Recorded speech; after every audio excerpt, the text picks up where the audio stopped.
Ki te tairāwhiti, kua tohua ngā kai whakahaere mo te taumā heke matua o te matatini 2011.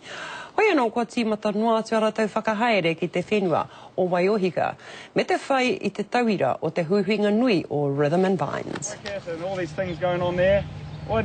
papa whakataitai hou, he kai whakahaere hou.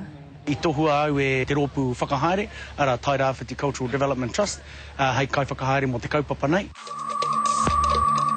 Nāna te kōpai tono mo te matatini nei e whakaahua ana I te Polynesian Festival o te tautahi mano iwarau whitu te kaumāwhitu I tū ki Turanganui Ākiwa.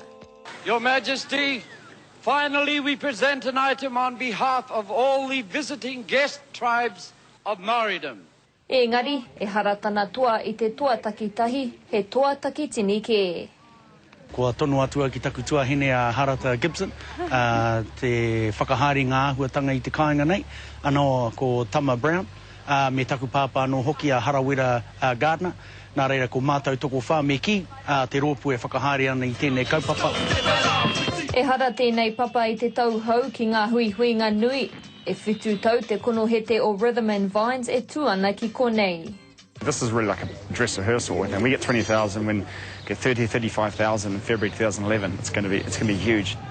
Āha kua I raru ngā tua I te toko maha o te hunga hoko I ngā tau ki muri. Kua hangarau taki hoko hoko te koro matua o Turanganui Ākiwa, kia manakitia te hunga rāwaho.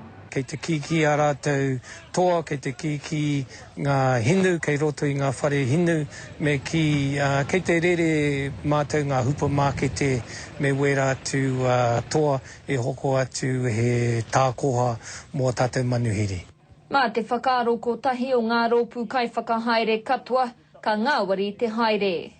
Ko para te huarahi, ko tīmata noa atu ngā mahi, me te mōhio anō hoki te kaumā whā ngā marama kai mui a mātou, nā reira ka tae mātou te whakapakari tēnei kaupapa, ke haramai te ao ki Waiohika, anā ko riri katoa mātou.